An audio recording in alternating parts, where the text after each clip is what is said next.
Hello and welcome to the Thursday show on Frontline Gaming Network. My name is Paul Murphy. I'm joined this evening by Adam Camilleri Evening, everybody. Welcome to the Friday show. and Alan Pajama Pants. How are you doing this evening? What's up, Paul? I'm doing good. How are you?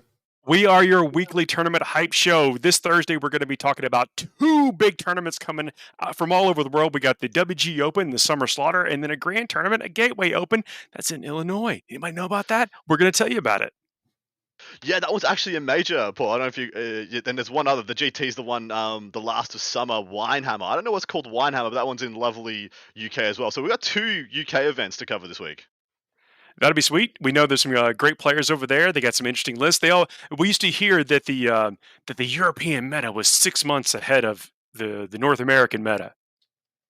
I think everyone's meta is just their own meta, and it's all a mess.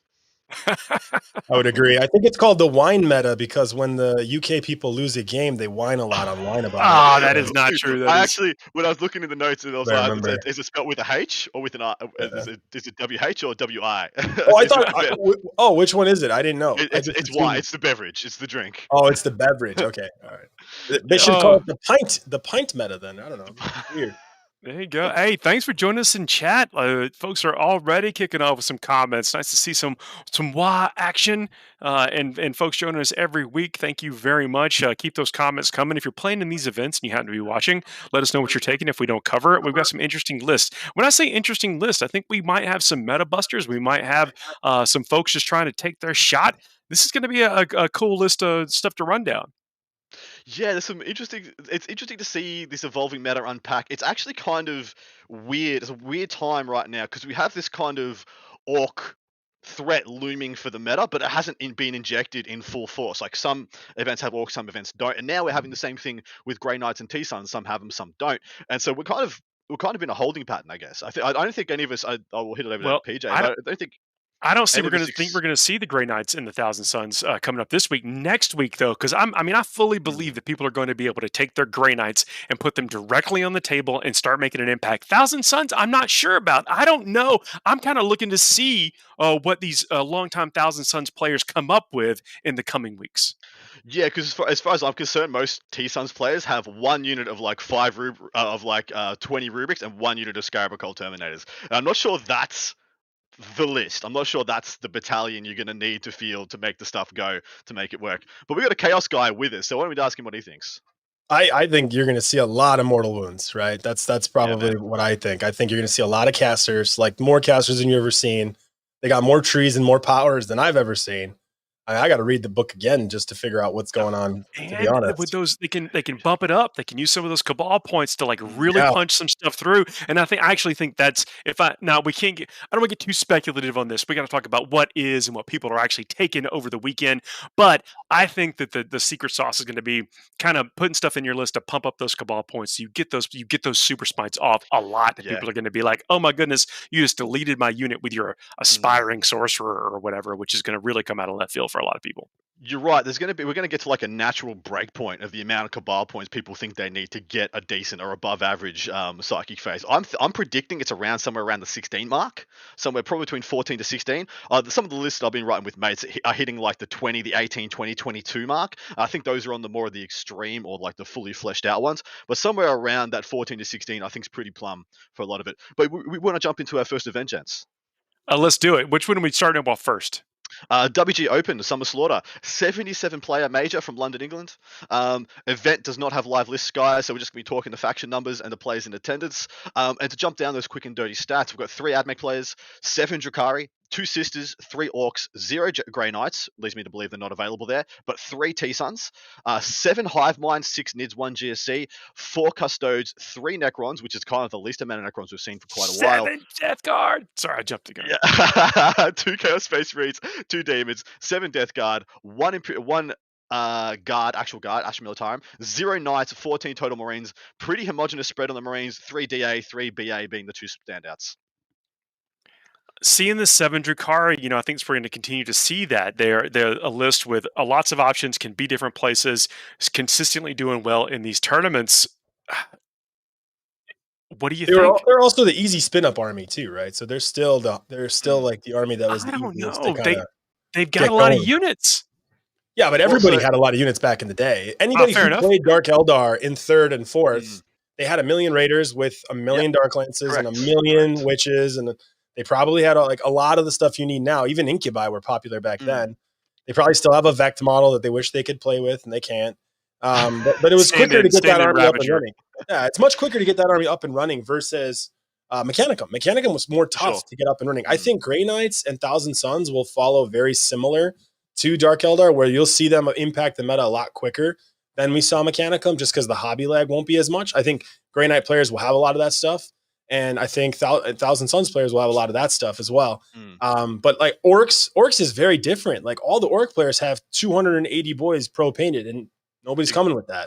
You need a whole different ex- thing now, right? So I think you're going to see a little bit of hobby lag in some of like the Mechanicum and orc things, but as far as Thousand Suns, Grey Knights, and you're still going to keep seeing Dark Eldar because they're fun. They're mm. fun. They play ninth very well, and they're still competitive. They're still top tier, S tier. Well, well, dude, I'm going to expand upon that because from everything I see from Ninth Edition so far, every book that I've seen come out, I think Drakari, when we look back on Ninth Edition, Drakari is going to be that evergreen faction that we look back upon that was good for the entire edition. The way they play the game and the units that they take are just things that just can't be bad at getting you points and maintaining potency throughout like all 5 turns. They're just a It's good faction. I think especially as people start to adapt to new terrain, new terrain starts to become the standard on the table. Those things that Mm. can really ignore it. I mean, functionally ignore it, jump over it, do the things that they're supposed to do that are very built into the faction itself are going to be incredibly powerful. And I think you're right. That's a great way of putting it. Evergreen. We did RPG Luminary in the chat shouting and saying represent that hive mind. What do you? I mean. That's a large concentration of hive mind players. Well, What do they know that we haven't figured out? Well, I was about to say, do we? I wanted to know what the event, what the terrain layouts were, what format for terrain they're looking at, because I see things like multiple hive mind builds, so six nids, essentially only behind Death Guard and Drakari for the most represented faction. That's insane to me. I haven't seen that since Kraken Steelers in 8th edition. We haven't seen them in that numbers. And Well, on the other side of that coin, 0 knights. That makes me think we might be playing with WTC terrain. We might be playing with more extreme density terrain than otherwise noted, because all the MSU armies seem to be taking more prevalence. Knights struggle though. Knights are struggling right now because I really don't think that they can hang out on the table long enough because of the lethality that Admech and Sisters and Drakari can bring. So Mm. maybe that's. I mean, I think it'd be unlikely to think that one of those knight players are one shifting to the Gene Stealer cults and the Tyranids or whatever. But is maybe that's also the Gene Stealers and the Tyranids are causing them to stay off the table because Well, of just a sheer like, are we going to gaunt carpet? Is it Gene Stealer mm, carpet? What are we seeing that's pushing these well, knights off the table? the better the terrain, the better all the Tyrannid stuff gets. Hiveguard, man, Hiveguard are still one of the best backline. Sit on an objective and pick up 2 or 3 units a turn units in the game. They're still one of the premium things. Take them as Chronos, give them the exploding sixes from the psychic power, and they'll just do their job for you. They're still one of the best in the game for that. And the density of terrain really activates a lot of their things, especially when you can guard them with things like a Dimmercaron. Like you can keep a Dimmercaron at the back of the board to guard them until turn 3, turn 4, then shoot that guy out. But yeah, I think density is a huge thing for Tyranids. They're one of those armies that really can't function without terrain. They have no chance without terrain. Is there a function or a reason to think that maybe Tyranids could come back into it because they have kind of a propensity for psychers as well? Maybe they can add in some kind of Yep. stealth denies on kind of pickup units Well, when we see these Grey Knights and Thousand Suns. that same hive whatever I just said, Chronos, they have one of the best deny options in the game. Their stratagem to deny psychic powers is one of the best. Shadows And of the so Warp. Yes, and Shadows on the Warp on top, which can counteract the plus to cast from T Suns, etc. So absolutely, they have a lot of good psychic interplay they can pull. Demons for the same reason. There's a cabal that makes them take or another D3 mortal wounds, and of course you can't do that when you couple with demons. But demons have like the perils causing double down on the perils. I find demons will be a beautiful counterplay to things like Grey Knights, things like T Suns, just for that reason. I think we're looking into it a lot, but I bet you it's just 6 players all trying to fight for that one spot in the WTC team for NIDS. It's like, Yeah, which one wave of you that is the flag. best NID player? We're picking that Yeah. guy. Well, as to the best players, perfect segue. Matt Reid is the top player in attendance. The 16th ranked player in the UK is bringing Deathwatch. Don't know what his list is, but we also have Manny going to this event, taking Orcs. So we'll see. We'll see what happens Well, there. It's been fun to follow the little Manny journey for the last 3 months. Let's talk about orcs for a second because there was some tournaments over the past weekend that did not allow the new orc codex, and it's not in everyone's hands. But a lot of people are saying, "Oh man, when I can just get the new orcs on the table, I'm going to really upset these Drukhari, Yeah. these Adeptus and whatever." Like, what? Hot take on it right now: do the orcs have what it takes to unseat these top contenders at the moment? Alan, what do you say? Yeah, no, I definitely think orcs have all the tools required to basically beat any of the top lists. I think Mechanicum's probably their toughest matchup right Yeah. now. Just given the fact that what Mechanicum does well is what the orcs are weak against, especially going second potentially on a light board. I mean, without really knowing the terrain and without really knowing exactly what the lists are, it's kind of hard for me to say. But yes, in theory, the orc toolbox is very, very strong. I'd consider them at the bottom of the S tier right now. And I don't know. I'm not sure why people would go to orcs, but maybe there's still an unfamiliarity with them. So maybe your opponent won't really know what you're trying to do as much either right now compared to some of the other things that some of the top players have been playing. So that could be another really good advantage if your They opponent gets they surprised They on your are real approach. fast and they do hit hard. And I think some of those war bosses can go in there and do a lot of damage. They're very good against either, high model count armies or high wound density armies. I mean, Adam, what do you think? I think if you're playing in a meta where toughness 5 is a decent breakpoint, orcs are never going to be bad. Orcs will never be bad. If you can spam, they're one of the best spamming toughness 5 armies in the game. And if you can leverage that point, they are just they will actually be a equal or better version of sisters for you in that meta. Because sisters leverage the 3+ armor, but that's becoming less and less as more armies get more access to more rend. Whereas the toughness 5 can't really access, can't unless you death guard, you can't negative the toughness. It's just, it is what it is. You just got to go through it. And so I think if that's more Sisters valuable are to you, definitely All right, higher Mac. tier than Yeah. orcs, though. I Like, put orcs on par with sisters. I think they're equal. you're smoking crack. I Sisters put are I put Well, I put Drukhari sisters. one step above them, and Admech one step above You're out of your Drukhari. mind. Sisters, in fact, actually, sisters in the hands of like really good players, sisters are probably higher of an advantage than Mechanicum is right now. I feel like almost anybody That's can play smoking crack. Mechanicum at a high level, and That's smoking. wait a sisters, second. good players with sisters could potentially be better than a decent player or high player playing Mechanicum. Sisters are probably Unless the they most make list building disarming. mistakes, they could So fail.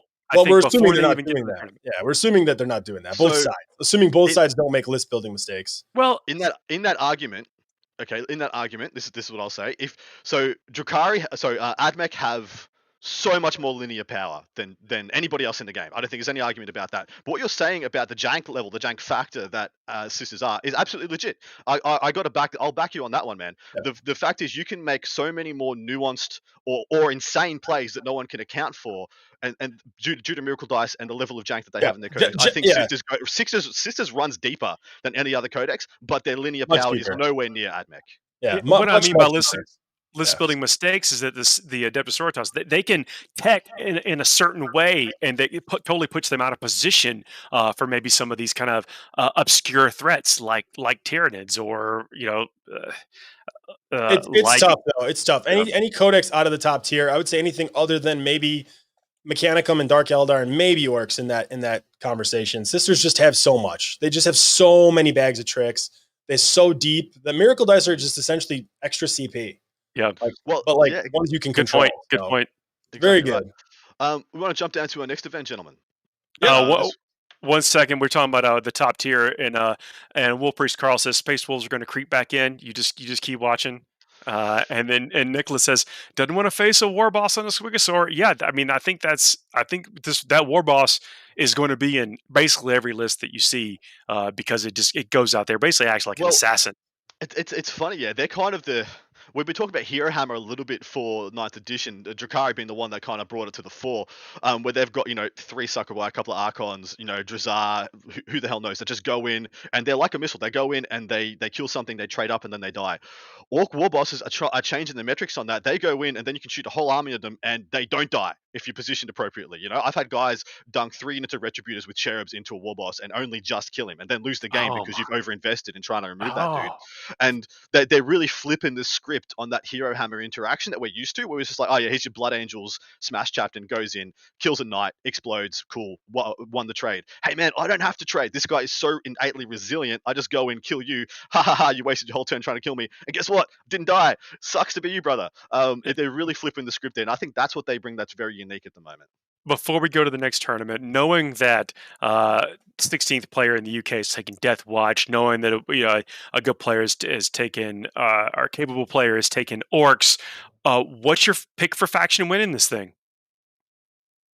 I'm picking Orcs. I'll pick Dark Eldar. Nice. Fair enough. Yep.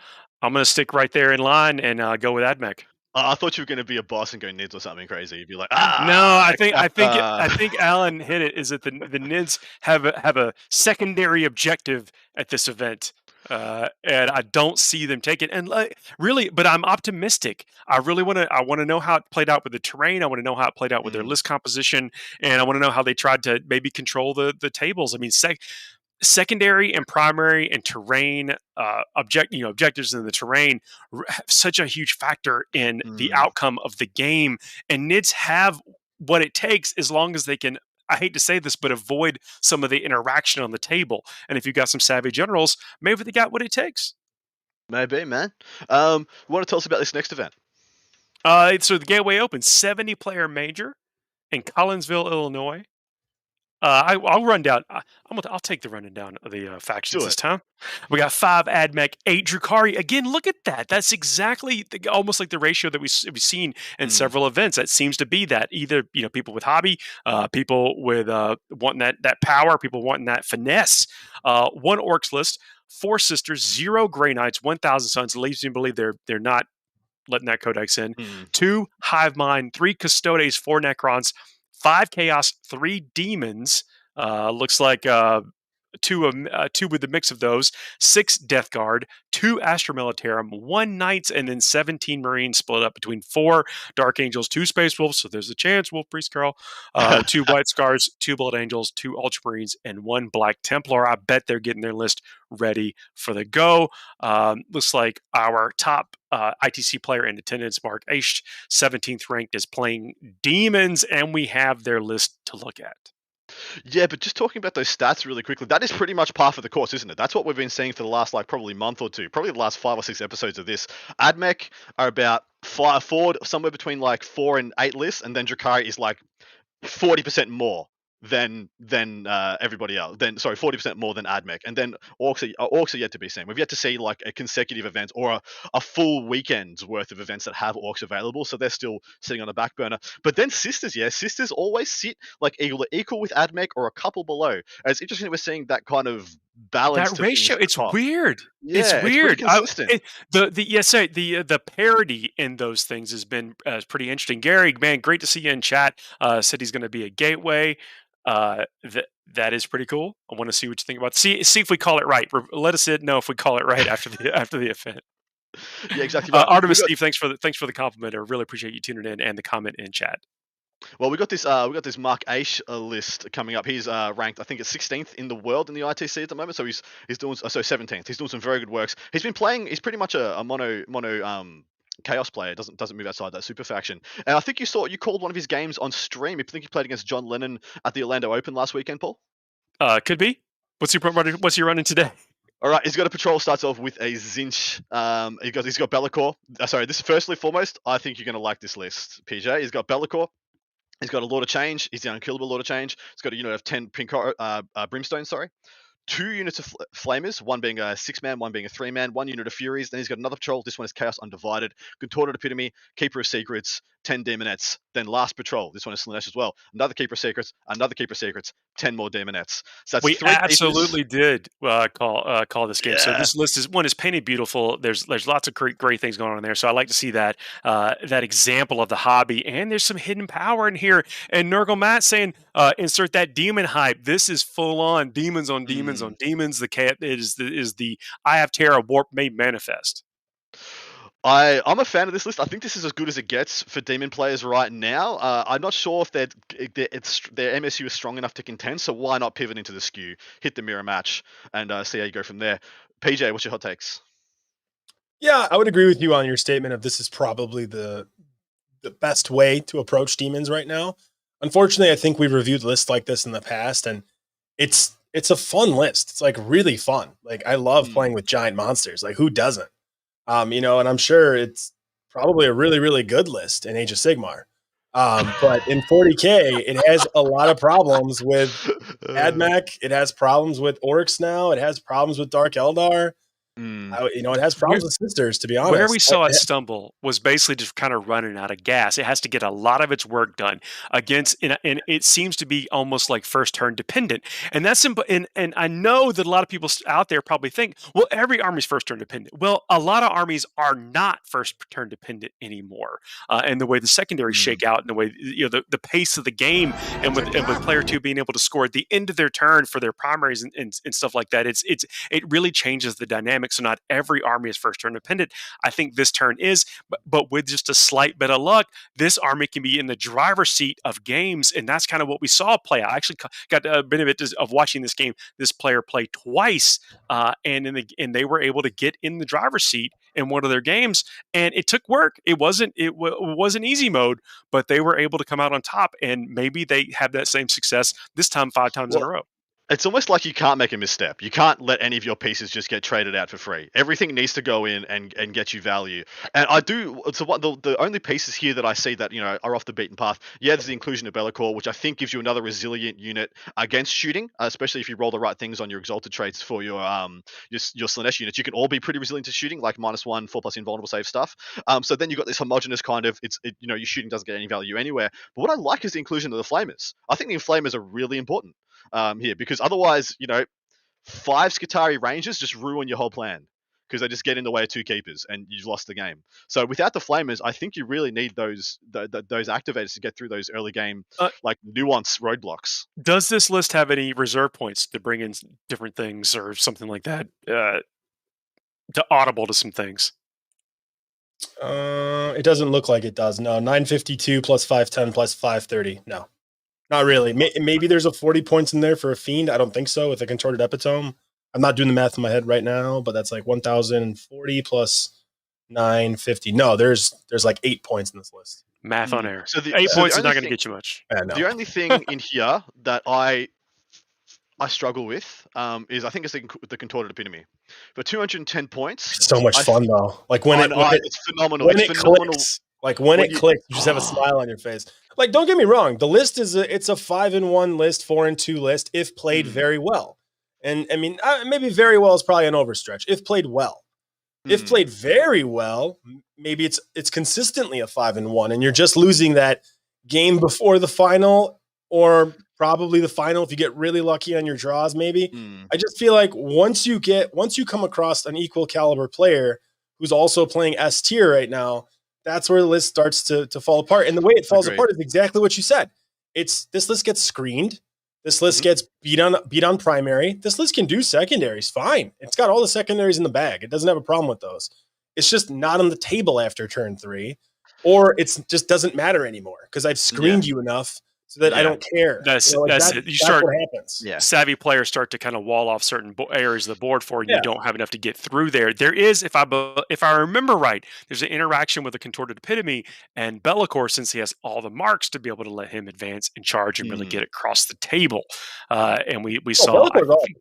Yeah, he's amazing. He's so good. The reason I pointed out the Contorted Epitome is exactly the reason that PJ said. It's not a piece that helps you win the hard matchups. It lets you. It just takes all the pressure off in the easy matchups. And cool, you got 30 termagants. 4 greater demons are going to pin off this unit of 30 termagants, and then just go straight into your back line next turn and kill you, and the game's over. 5 battle sisters. The gem doesn't do anything, so the Epitome doesn't do anything because the keeper just kills all 5 battle sisters. Same can be said for 5 commandos. Who cares? They're all just going to die. The gem doesn't. The mirror doesn't get to do anything.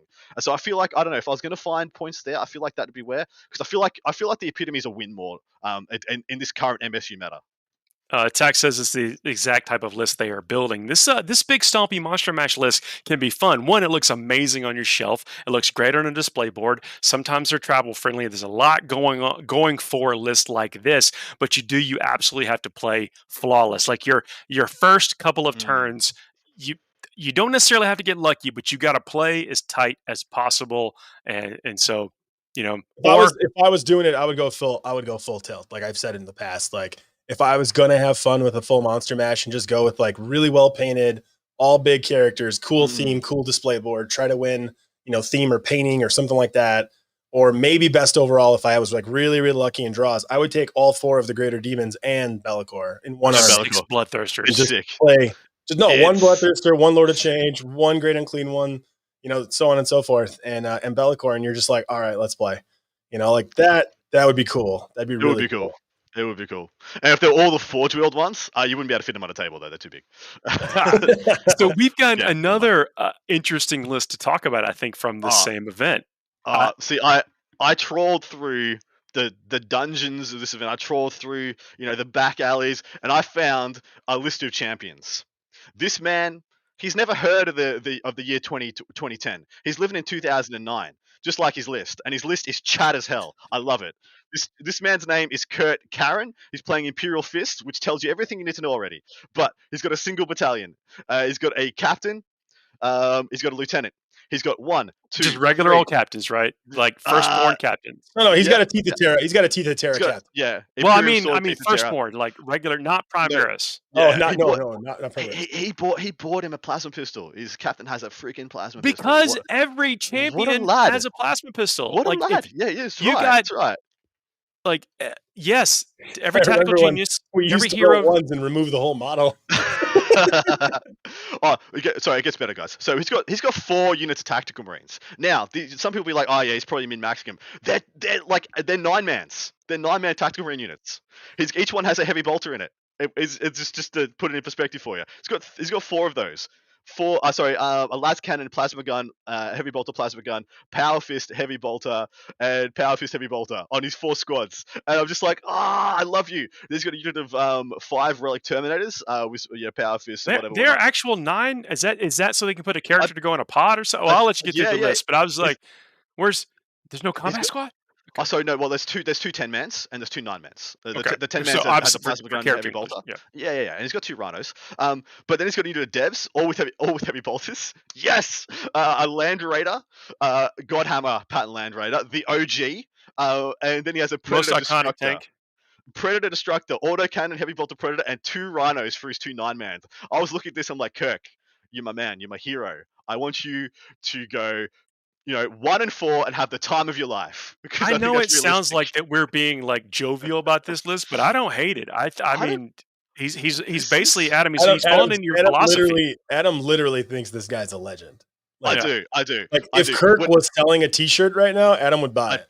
If I could have Kirk Karam written on my chest right now, I would do. I'd take my shirt off and just be like, Kirk, I'm here for you. But what I love about this is this was the lists I used to see when I first started playing the game in 4th edition. This was what I used to see, and this used to be a boss list back then. 1 Land Raider, 1 Pred, a bunch of tacticals. Played every phase of the game. This list reminds me of Ben Molly and his salamanders.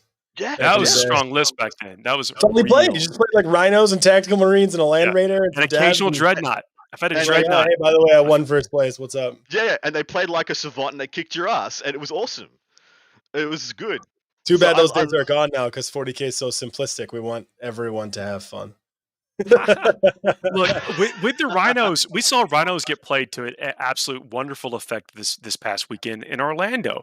And rhinos and being able to put quality things in there and be able to effectively trade with your opponent. This list has a lot of tools that could win a lot of games. I don't know if it has the power or the density of models to maybe win game 6, game 5 against or game 1. A sisters or Jari list.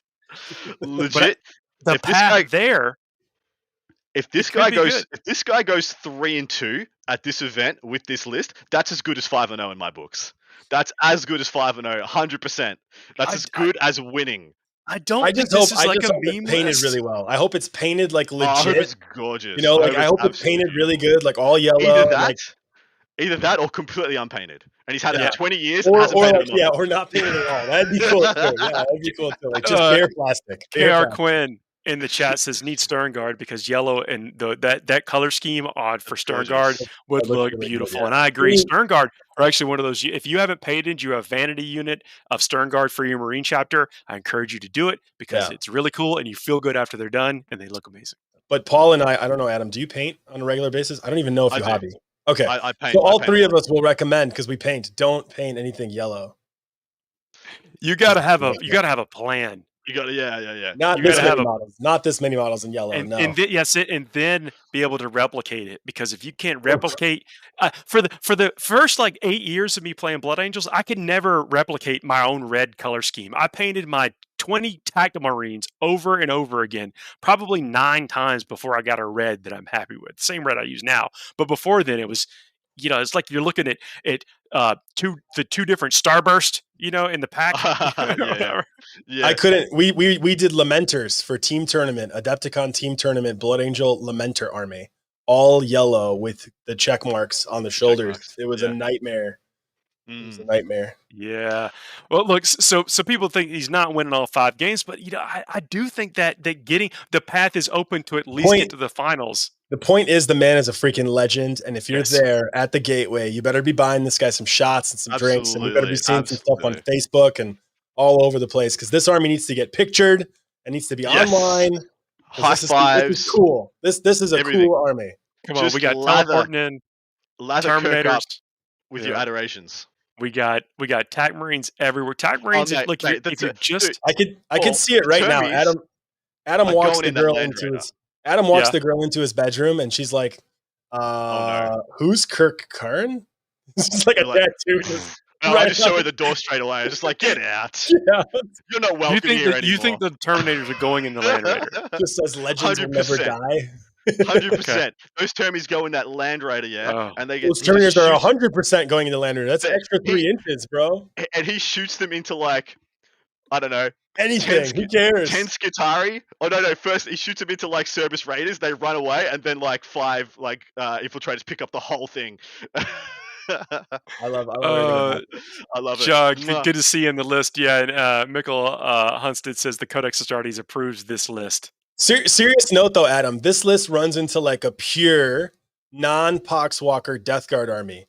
Does it just bounce off? Like, yeah, it can't kill a damn thing. That's because Death Guard are amazing. It just bounces off, right? Well, you look, all those heavy bolters, man. They just go to like, wound on 4's 1 damage. You're like, okay. It just does nothing. Yeah, it does absolutely nothing. Yeah, it's so rough. The current game is so rough. Well, gotta play patiently. Gotta play patiently. Gotta pick your moments. Gotta trade up in every. If you're playing a list like this, like real talk, if you're playing a list anywhere near similar to this, you've got to look for opportunities to trade up. And maybe this player's mastered it. Kirk, you're a legend. You're a legend. I love you, Kirk. What's next, gentlemen? Next up is our last event for the day. This is the last of some. This is the Winehammer event, which we're still unsure of why it's called Winehammer. Someone will probably tell us. Hopefully, there's a bottle of wine at the table when you rock up day 1, and it's just, I don't know. It's next to a vineyard or something. Could be at a vineyard. There's peacocks, milling around in the front yard. Do peacocks live at vineyards? Is that trivia? I don't know. I've got no idea. There are no peacocks in Australia. From Australia, Paul. They skip several grades. If peacocks were poisonous, they would be in Australia. It's or venomous. They are delicious. They probably get. All he knows about is dingoes eating babies. That's it. True story. Oof.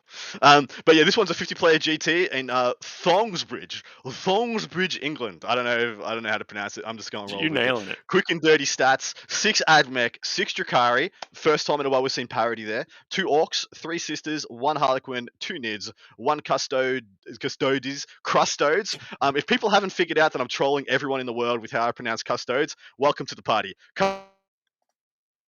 Oh, you got smited. I think Adam, you totally glitched out. You were smited for insulting Custodes. You were. Someone was like, you know what? We control this. You literally froze on camera like this.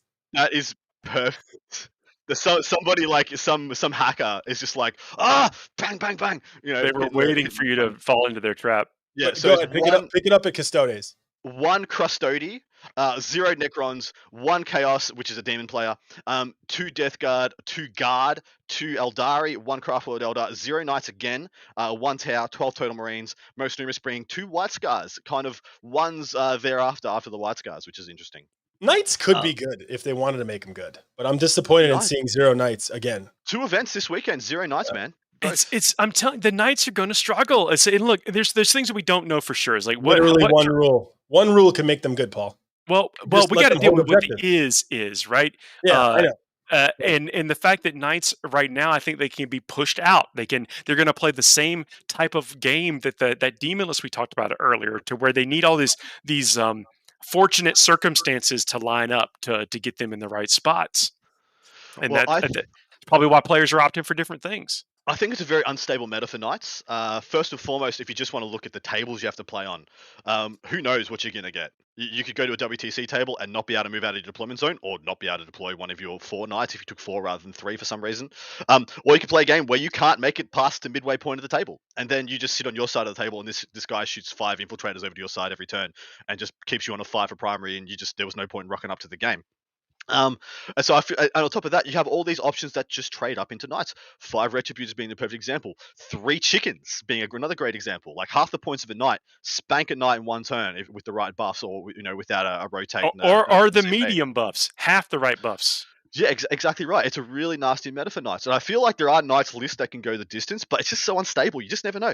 In your run to the win, yeah, you just play an Ultra MSU army on an extra dense table and you give out a shot. And it's really rough, really unpalatable for Knight players. What about the Astra Militarum, though? We got a couple of lists here. We haven't seen that Astra Militarum have been not a well-represented faction throughout the tournaments, but they're one of those lists that they do have. Again, they can tech certain ways. They have basically access to every weapon in the Imperium. Is it going to be their time to shine? Alan, no, not yet. They'll get a new book soon. Well, I think they need a new book. I think they need to get updated. I don't think they can really min-max efficiently yet. I mean, they've been known in the past to be a good min-max army, but I think right now their tanks are a little overpriced and they don't do as much damage as we're seeing elsewhere. Their mobility in general outside of their damage is streaky. It's very streaky. It's more streaky than we see like in other lists right now. Like there's no especially for the cost. 3. Yeah, especially for what you pay for them, right? Like if you compare a chicken to anything in AdMech, you're like, what's going on? Yeah, Lehman Russ looks bad compared to that make one sense, right? Balastari. Yeah. But I think when they get a new book, for 9th, I think that'll be a big improvement potentially. I can see them getting good. I think that there is, like, again, it's one of those things. You take the dice out of the equation. Do you see things moving towards like the Punishers, where it's consistent? You don't. Only thing you're having to roll is to hit. Basically, you're not having to worry about the damage outcome. Do they have the tricks? I think that they do. Well, so here's one of the reasons that I'm a guard player. I've got like 10,000 points of painted Cadians, and I played guard pretty much nonstop for about 4 years. I can tell you right now, being an army in 9th edition, where you can have very high priced premium tanks, picking up very small, inexpensive units, and that's their modus operandi. That's all they have to really target. There's no big, chunky units for you to just dunk demolishers into, just smash, smash, smash. On top of that, you're one of the few armies in the game that are still ultra susceptible to -1 to hit.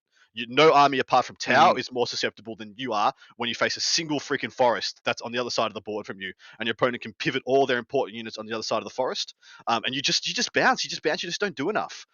Tank commanders can only get you so far, can only carry you for so long. Same with those payload manticores. And the payload manticores fell off a freaking cliff as soon as Death Guard and Dark Angels came out. One Storm Shield Terminator, OBSEC Terminator, or non-OBSEC, it doesn't matter, on an objective, and all you've got to kill it is a manticore, it's not going to do it. It's just not going to do enough. And as soon as that happened, they fell off really hard.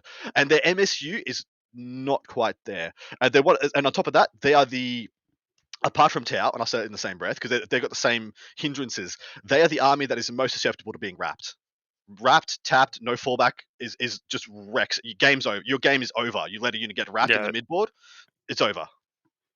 Yeah, I guess a lot of unit armies, especially with they're increasing their unit size to 20, they have the kind of the models count they need to get through that, come out the other side of a building, and other side of the forest, and then start locking you up, even if no matter what you got. And then you've essentially blanked one of their turns, which is not where they want to be. It's too hard to recover from, I think is what you're saying. Exactly right. And there's 2 things that would need to happen. If they could patch fix guard and make them pretty legit in like just a little FAQ. Give Bulgrins like 1 or 2 more rend on their melee attacks, and they're fine. They're fine because right now they just go in and versus Death Guard they rend 1 doing 1 damage. You're just not doing a damn thing. And the same issues across the board. You're going to put your 300-point Bulgrin brick to kill 5 witches. That felt good. And then half that thing's going to get picked up by a single succubus on their return. That felt bad. And so they need some more rend. But if you just gave them some more rend, then small units would be viable. You could have 3-mans, 4-mans that could go around and pinch hit into the midboard and then have some resilience and then and counter charge if you do get wrapped, which is a huge deal. And then they just need some points adjustments. That would be enough. Buff Bulgrin, drop points across the board, 10 to 15 points here or there. If they got 20% more army, as it is right now, they could play the MSU game. As it is right now, you need to take so many tanks to have longevity in the game that you only get like 40, 50 guardsmen, and they get picked up in a turn.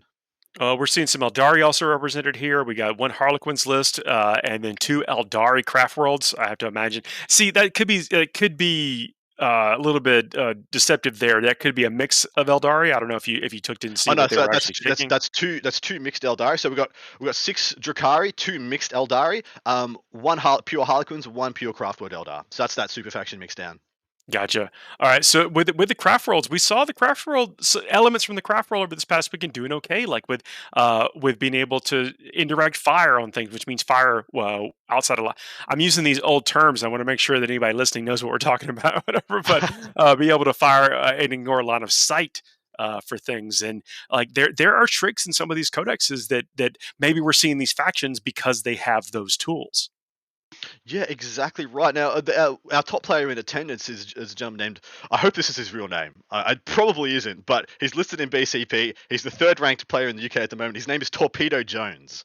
Now, I hope this is his real that's name. definitely his real name. I hope he's got some parents when when he was born, they were like, "Welcome to the world, Torpedo." Like,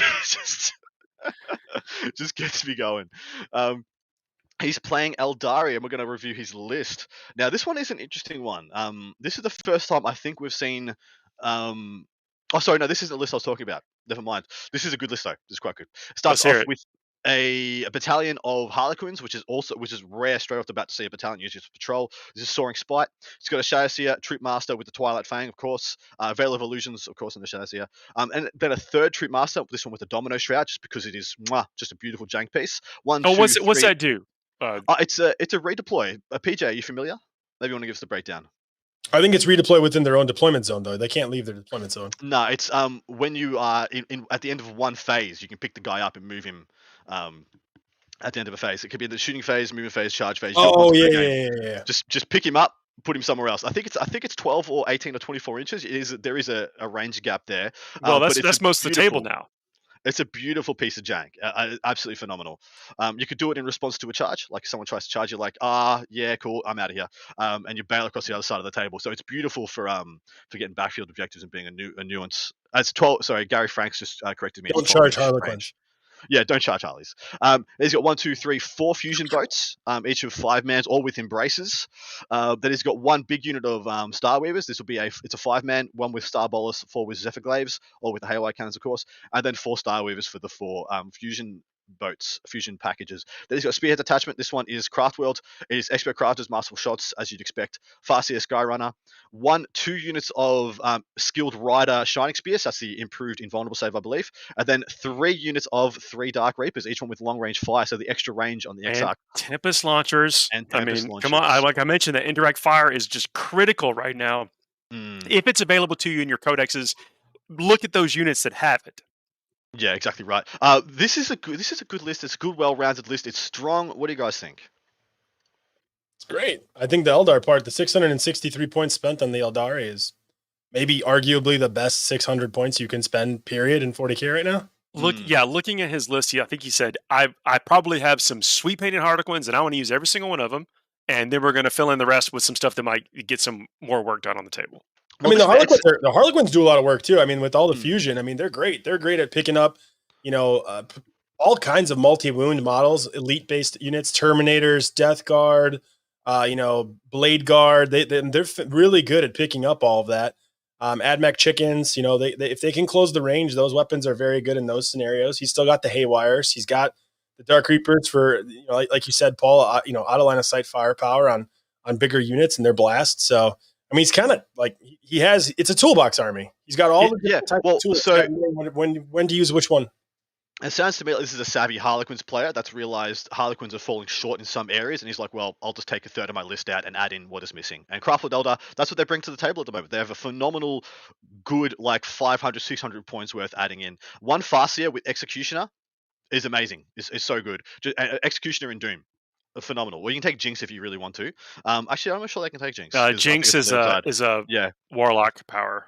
So yeah, Yeah. just Executioner in Doom. Executioner is a warlock power also. I don't think that's a Farseer power. I could be wrong. No, he's got Doom and Executioner listed. Okay, all right, good. All right. Yeah. I don't know. I don't know what he gives up, Adam. But what are your thoughts on him dropping a troop squad, dropping one of the HQs in the Harlequin unit, and dropping one Starweaver to take 2 Night Spinners in the Yeah, Eldari? Night Spinners. That's what's I was up. about to say.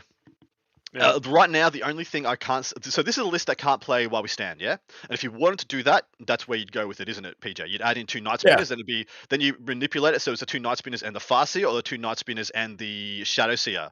Yeah. Be as your 3 while we stand we fights, and then all of a sudden you have a really good defensive play as well. Because that's the only thing I can't see this list doing. I think it's just always you look at it and you're just like, okay, well he's going to play engage every turn, he's going to play, and he's just going to play the primary, and then everything else is to the side. Like what do I need to pick for these last 2?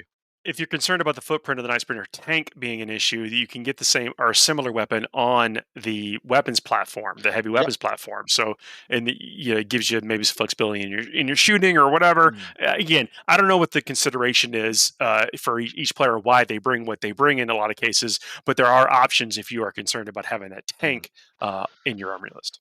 See, I think there's something there. I think 2 Night Spinners and some tweaks would be really nice. And it's just more indirect. Yeah, it is. It's just more. But I think that's what makes me think this is a Harlequin player. This is Torpedo Jones is a Harlequin player because he's the spearhead detachment of Craftworld Elder is built like a Harlequin player would build it. 3 units of 3 Dark Reapers, 2 units of 3 Shining Spears, and a min character. It's built it's built to be homogenous with the Harlequin list. Yeah. He's not building I just feel like if he's already taking the spearhead, why not just take 2 more Night Spinners? Yeah, Danny says that this list needs some support weapon platforms, and look, that's kind of what we're suggesting here. Is it seems like they were kind of on a mission with the Harlequins, and I can't fault the player for one, and also being familiar. Like they may know that part of the list in and out, and that's what they want to go with. Well, he's 3rd in the UK for a reason, so he's probably pretty prolific with this. Because he's the torpedo. He's a torpedo. I would point out, like, how do you guys? PJ, are you still really high on fusion pistols? Because I'm finding they're dropping off in my estimations. I don't rate them that highly anymore. I'm a Noise Marine player, so I just laugh at that. All of that. I pick up all of it. Yeah. I lost the Harlequins once because my opponent didn't tell me like the war gear he had about the 9 inches, and I deployed my Noise Marines on the board. And now I just don't do that anymore, and then just all of that dies. What I like about all the fusion pistols. Go ahead, Adam. It's in a Dreadclaw drop pod now, baby. That's sorry. Yeah. What I like about the fusion pistols is being able to get over there and kind of you get to threaten 2 units at once. You can vaporize something over here and charge something over there, and I like that, especially when we are seeing rhinos creep into the game again, bloat drones, those kind of things. Although we didn't go over any Death Guard lists, we are big proponents of the flesh mower on those things, and with those weapons, you can really pick something off and then not compromise your close combat on the other side. Yeah, the stuff I still like them for. I like fusion pistol. I'm just not sure I like 4 units of them. It's 100 points. That's another reason why I'm suggesting he drops 1 unit, 1 Starweaver, and picks up some platforms or Night Spinners. More indirect. What I love about fusion pistols in the current meta is that you shoot out your Starweaver, you shoot the shooting cannons on the Starweaver, you fire and fade it over somebody's lines, and you fusion pistol their chickens in the backfield, and that feels beautiful. I like that. So we have a chaos list to go over, and then we'll get to our segment we call the Fuego Rapido, where we run down a series of topics, rapid fire, one after the other. When the time we talk about it, when the time is up, we stop. But I want to run down this chaos list. Mostly for Alan's benefit. This list is from this is a 15th ranked player in the UK. His name is Andrew Wilcock, and he's playing Chaos. And let's break it down. This one starts off. I love this list. I actually love this list. It's a battalion. It's a battalion of Black Legion, and it starts off with a Batten, the freaking Despoiler, who's his. Don't count him out. He's a big model. And he costs a lot of points. I'm just happy to see him on the board. He's got a Dark Apostle. He's got a Sorcerer as well. He's got 2 units of 10 Chaos Cultists, and then 2 units of 30 because Abby makes him fearless. So take him. Yeah, why 3 not, right? Contemptors with they're all Mark and Noggle with double Volkites on 3 of them. 1 unit of 5 Chaos Bikers, which is what you see is what you get. That is And an then awesome unit, though. The bikers, they have all the range and all the shots. Yep. And this is something that I don't see enough. This is literally the Chaos equivalent of what that Crafted Eldar detachment was. This is a spearhead of Death Guard with 1 single Malignant Playcaster and 3 PBCs. And I don't know why I don't see like CSM players just plugging this in because you got nothing to lose.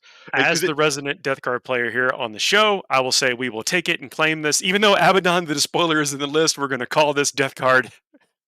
That's right. All right, PJ, what you got? I like it. I think it's really cool. I think it's really fun. I like the fact that he's going to tell people he takes away their objectives from them. So that's going to be interesting. Yep. And I haven't seen a Black Legion list in a long time, nor have I seen Abaddon the Spoiler on the table in a very long time. That objective denial is a Black Legion thing, right? Yeah. It's just like you just basically say no, you can't score that objective. Like no, sorry. But yeah, I haven't seen Abaddon the Spoiler since there was like a whole big thing on taking 140 cultists and making them all fearless in a big giant blob. Now, who would have done that a couple of years ago at the start of 8th edition? I've got no idea. I don't know who did that. Yeah, I have no idea. Sometimes you just want to be on the table. Well, so he's got like and they were plague zombies for me, not cultists. He's got like 80 cultists right now. They're all going to be fearless from Abbey. They are Marcus Slanesh, so I don't know. That doesn't give them anything anymore because they can't get the double shoot, can they? No. Yeah. No, it used to be a thing when there was the redeploy. So like you used to make them that so that you can redeploy them 9 inches away from your opponent. Like way back in the original rules, like they FAQ'd that the hell out of there. Now I think it's like a pregame move. Yeah, so he's got this guy's got a legit fire base though. Like he's got his little unit of bikes that run out, Marcus Slanesh double shoot, clear some screens, clear some mid game chaff. But then he's got 3 Contemptors with Volkites and 3 PBCs sitting at the back of the table. He actually slaps you in the face in his deployment zone, which is not something that a lot of CSM lists do at the moment. Well, these screen out the Volkites, right? Because you cannot remove them to open up a path to the Volkite Dreadnoughts. So the Plague Burst Crawlers and the Volkites, they're basically just going to sit there and rain heretical fire on you. I mean, this is what they do. This list needs 2 or 3, or has 2 or 3 turns to shoot you with almost impunity, and I think that's how they're winning games. Fair. He's also got Delightful Agonies. You can Delightful Agonies the cultists, can't you, PJ? Yeah, you can. Yeah, you can give them a 5++. Yes. Yeah, so they're a lot harder to kill than you think they are. So he'll have 1 unit of 30 that's pretty hidden, 1 unit of 30 that sits out there. Then you'll tie the traders back another unit. So you're effectively playing with around 110 cultists once you factor in the re-rack. But I look at this list and I think about controlling the momentum. You got the bikes to move forward if you want. You've got all the cultists there. Again, there's 3. You're not even engaging the meat of this army until turn 4 or 5, if that's what he wants. And I like that kind of dominance coming out of this underrepresented faction. And I think it's very achievable with this list. PJ, should more Chaos players look into the triple PBC little spearhead? Oh, it's a good question, actually.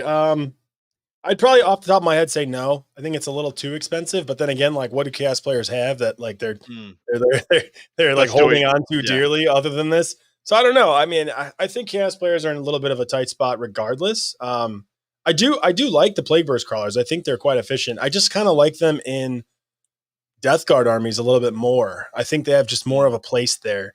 They complement the other parts of that army. Whereas this army, I feel like the cultists are taking mid-board and you really are just playing those Plague Burst Crawlers to like sit on backfield objectives and shoot.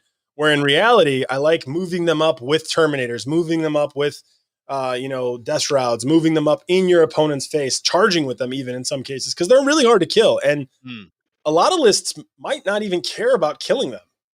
Yeah. Oh, you think they may not be able to like spend the time on them because you typically can't get it done in 1 turn. Yeah. Well, they also just might not care. Nope. They might just eat the firepower of that. Like there's some armies out there that just don't care. But when you start using it as a move blocker, when you start using it as an engager, when you start forcing your opponent to deal with it, that makes the game more interesting. Now, if it's just sitting behind a ruin, it's not doing much. Like, okay, I'm just going to eat that firepower. Cool, whatever. Like, I just don't. I don't like it. I don't think you get enough of a return on your 170 points if you're just playing it that way. Yeah, I can just exactly right. envision So his you deployment. That's a you hit the nail on the head, PJ, for my assumptions on this list. And I'm just like, is this just would this list just be better as Death Guard? And my answer is at the moment, Yes. yeah, it would just be better as Death Yes. Guard. You take out the cultists, make them poxwalkers, you still get the you three. Yeah, can't get. with I don't think he gets that many cultists or that many no, he poxwalkers. doesn't They because he needs have to the offset them. exchange, and I think Yeah, he's done the math. Is like, okay, most people don't have this number of shots. I'm going to have 2 or 3 turns of shooting these Volkites, which are obnoxious in the right situation, and you're not going to be able to get it. You have to kill me when shooting, and that is difficult with the dreadnoughts and the Playburst crawlers. I think it's one. I think that combination of things, looking at what he has to face on the table. I just think, Paul, that the Plague Burst crawlers are more efficient in an army that's better in close combat, Fair enough. or that can play close combat a little. This army is all about like I stayed alive until turn 4, and keeping you. I Yeah, took your primary away once or twice, and now you yeah, can't catch back up. yeah. Like It's I going to keep you 15 at 5 arm's you, length. yeah, I Yeah, 15-5 you on 2, and then on 3 I like 15-10 you. Now you can't get. I'm gonna get yeah. 10-10, so like I'm good, and like you're not And gonna then, catch. dude, actually, have you got the anybody able to get up the deny obsec one? Can you use that can you use that at the end? Like, if you, let's say you go first, can you use that at the end of turn 5 to turn off their 15 I think so. Yeah, if they go second? Like, I because think that's so. I just literally haven't seen that oh, rule in forever. Let me pull it up. me either. I don't know how that's been ruled. That got ruled so many different ways because of how poorly written the ruling was. Maybe someone in chat will give us a verbatim recount of it at some point. But While yeah, you're looking that up, let's queue up the Fuego Rapido because let's we're running out do of it. time. Fuego Burning Rapido. daylight here. But yeah, no, I'm really excited for this weekend. I think this is the last weekend we're going to see without Orcs, GKT Suns being a huge factor, being like legitimate players on the big stage again. And so I'm really excited to see what next week's going to bring and where we leave off, because this is essentially the last stop before we move into like the next 3 months of all this new stuff getting injected. I Um, love the look of it, the orcs. I want to see what we- people do. I want to see what lists mm. they kick out and how successful they are. Yeah, well, I expect Orcs to be like legitimate podium contenders. I'm not sure they got what it takes to get consistent first places. I think Drakari Admech will lock him out of that, or anywhere John Lennon goes with his sisters, because that's literally what he's been doing. But legit Orcs, I expect him to get seconds, thirds, top fives, pretty much everywhere. All right, Fuego Rapido. While we're looking up that strategy, maybe we close out the show with that. Kicking it off here right now. Is it good or bad for everyone to be doing terrain a little bit differently? Alan, what do you think? Every tournament, every organizer to be having a different terrain format set up, potentially traits on the rules. Yeah, no, I definitely think that it's good. I do not like corporate 40K, so I'm not a fan of standardized terrain. I'm not a fan of knowing your terrain before the event. I would like 40K to move more, as much as it possibly can, in the direction of you being in the dark and not knowing what the missions will be, what the tournament terrain will be, what, like, you go there, you play, you pick the best army you can possibly play, and you show up and you play in the event.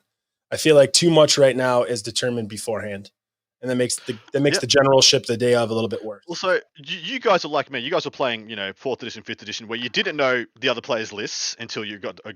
You Yeah, didn't they know what the handed you a terrain printed was, army. Yep. all the missions, and you didn't know anything until you rocked up on the day. And then you just the best Loved man, it. the best man won. That's it. You don't know how strong the other guy is or how good he is or whatnot. Like, you had to go to every event to really get a sense of the strength of other players and stuff. And so yeah, I think we are missing a little bit of that in the list, but that's not the question. I think it's a good thing right now, but this kind of detracts from the fact that we're all playing the same mission pack, isn't it? Because we used to have ITC, WTC, or Nova, all those different packs. We've essentially just got that again, but we're all using the same missions now, and it's just kind of did we really progress as a community, or is this just everyone needs to have their own special sauce, and now we're just doing it with terrain instead of the missions? I think terrain is one of those things that you can dial into what you think that your players want, and so whether it's a good or a bad thing, I'm neutral on it because it can be used as a good thing. It can be inadvertently potentially used as misused as a bad thing if they make the wrong guess or what have you. But I like the fact that it is still random and able to be a dial for tournament organizers to use for the fun and engagement in their events. Next topic. Fugo. Best war for Armageddon and why? I already know the answer to this, but I might as well throw it out to the crowd. Adam, what do you think on this? It's the third one, the one with Yarrick and the Black Templars and Hell's Reach and all that stuff, because that's one of the first books I ever bought from a Games Workshop shop, was the Armageddon supplement, and it was amazing. I lost my freaking mind about that book, and how cool it was. Introduced me to the Templars, which ended up becoming one of my primary armies. Introduced me to Astra Militarum, which is my other primary army. So I got to say number 3. Alan, what do you think? I would probably go with the first War of Armageddon because I like World Eaters and I like Angron. And I like the fact that they're awesome. Even though he got whooped. I'm gonna go with the second one because if memory serves, that is the one that gave us Mephiston. Yeah, that was Dante versus Gaz, wasn't it? Yeah, and I think that's the one where our brother Calistarius was trapped under the rocks and guys awoke as Mephiston. Fluff question for you: is it ever been like detailed the first, like the 30k War for Armageddon? I don't want to spoil the narrative for anybody, but is that detailed in any books? Because I want to read that story. I think so. Yeah, I think it's in the 30k books, like the actual 30k books. Okay, cool. 30k. Maybe in the Beast Arises a little bit too. I don't want to spoil anything either, but there's lore around that I would not want to. It could be referenced in the Beast Arises, but the Beast that's probably later, a little bit later. The actual book. Thanks, gents. What's next? We just go to the next one. Add one and remove one Primaris model from the range. Model or force organization slot. So remove one unit from the range, easy, like the Storm Speeders, and add something in its place, or add something that you would rather see Primaris fight. Okay. I'll start with this. If I have to remove one, I'm going to say remove the Gladiator and give me Primaris Sanguinary Guard. Okay, nice. PJ? I don't even know what the units are called. Go with Primaris Lieutenant. Primaris Lieutenant. One of the Primaris. No, they should get. Do they have a flyer? Like a real flyer? No, they don't yet. So like a flyer would be cool. I think I'd like to see a flyer, like a DeLorean, but like with rockets or torpedoes, like my friend. That's in the cool. UK. That's real cool. On Thong Bridge. Here we go. Remove a lieutenant, add a lieutenant. Easy done. No problem. What are the name of the jump pack guys? The sneaky jump pack guys with the autocannons? That's just the suppressors. Get rid of them. Suppressors. Character sniper guy. Never heard of ya. What are you doing? If you could take 6 mans, sure. 3 mans, get out of here. It's interesting. They've struggled to find a place. They really have struggled to find a place in people's list. I've seen people take them, especially with Imperial Fist, kind of on like in that that bubble before, but they've struggled to find a place. Give me my goddamn Primaris drop pod. Give me it. I want it. It's a cooler. It's a big cooler that just sits on the table. It's just a big cooler. Direct IP infringement of StarCraft. Yeah, literally the box that they build on the map. Yeah, I love it. That's cool. We can go on to the next one. What the best orc clan or culture rules wise? That's not possible. Not possible. You can't answer that. Yeah, it's like asking me which child's my favorite. All right. Yeah, I've only got one child. What are you talking about? You have what? You have a child that's not your favorite, that isn't your child? That's awful, mate. I'm gonna go out on a limb and say Death Skulls still. So I think when you boil down 9th edition, OBSEC is just OBSEC. OBSEC is just a game-winning rule to have that you get very rarely. And when you can have it on just an army, when you can just be like, cool, OBSEC, then I think this is phenomenal. That's still from my hands down the best all-comers, Death Skulls. I could pick based on coolness. I'm not going to pick off game theory. Evil Sons. They paint things red. They go fast. That's just like the coolest thing ever. Yeah, I got to go with Evil Sons too for the same reason. How is that not? That's so cool. Rules wise, I think it's too soon to tell because I really think that as this needs a little bit of maturity on the new units. The orcs have got an infusion of new units, and I'm curious to see how that all plays out with them. I'm not dodging the question, except I'm dodging the question. It's going to be Goths. It's going to be Goths. Goths are what the orcs were with shooting before. Now they're that in close combat. The Goths are by far I would say the most strategic currently. Really? I don't think you should make an orc list without Goths. Nah. Cool. I like it. It's damage output, not survivability. You're Well, in so combat turn 1. in your opinion, we got a couple of seconds. In your opinion, orcs a single, double, or triple culture army list? Because to me, they're a minimum double culture, and so I think the core should be Death Skulls because I think the commandos are something that you always want to take, and they're giving them obsec is just always going to be good. But what do you think's the second? Like, what would you take as the patch onto that? That you think it's always just going to be Goths and Death Skulls, or what? I think it's probably Goths and Speed Freaks for me. I like Speed Yep. Freaks a lot. I like Speed Freaks for the truck, for truck boys. I like Speed Freaks for the Death Copter. I like Speed Freaks for the the vehicles, all the movement. Death Killer Out of Warfare. time. We are out of time. This is going to be something to be interesting to come back to, especially in a couple of weeks where we start to see them develop. Yeah, exactly right. I think we may be having some technical problems. I think PJ's dipped. He's taking a break. He's just taking a break. breather. Let's do the last one, mate. We can go into the last one here. All right, this is a little bit of a fun one. Primarch edition of Kill, Marry, or Kiss. Adam, what you think? I've been thinking long and hard about this one because of course I wrote this one down. So I have the power. PJ's back. All right. Marry Rowboat because he'd run a great house. He'd it'd be ordered. He'd look after you. You'd have You great. have put some thought into this. That's a Prepared for power this, move right there man. in the beginning. Just take the whole minute and 50 Right seconds. there. Quiet. You dipped out. You didn't get to speak. You had technical problems. Kiss is marry thing. Kiss Fulgrim and kill Angron because he'd probably be happier. He's a miserable man. You say Fulgrim? Kiss Fulgrim, marry Rowboat, kill Angron. Says a lot. Who can follow that? Come on, try and follow that. Let's go. Well, I mean, we're obviously I'm marrying Sanguinius. Let's see. We have to kill Sorry for your loss. Martarion. Sorry for your loss, Paul. So, yep. So, and we've got to kiss Ferris Manus because it's all that's left of him. Nice. Rough. So what's that? That's marry Sangi, kiss Ferris, kill Morty. That's it. Like it. Strong. PJ, follow up. What do you got? I kiss Saint Catherine, marry Celestine, and just make out with all of the Sororitas. No. This has been a show. The chat has been absolutely lively, and I really appreciate everyone tuning in. This is something that we do every week where we run down the tournaments that are coming up over the major tournaments coming up over the weekend.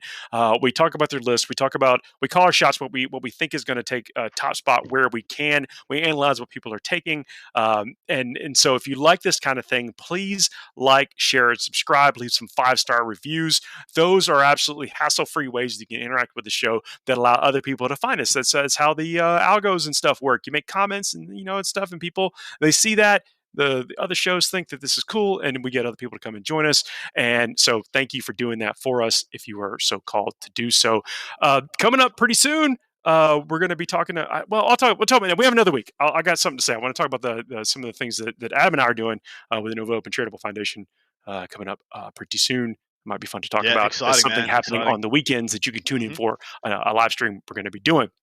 But until then, let us know how we did as far as like our predictions. If you happen to be following these events or go to the events that we're talking about, throw something in the comments about who actually did well and what list you saw, or maybe how you did there.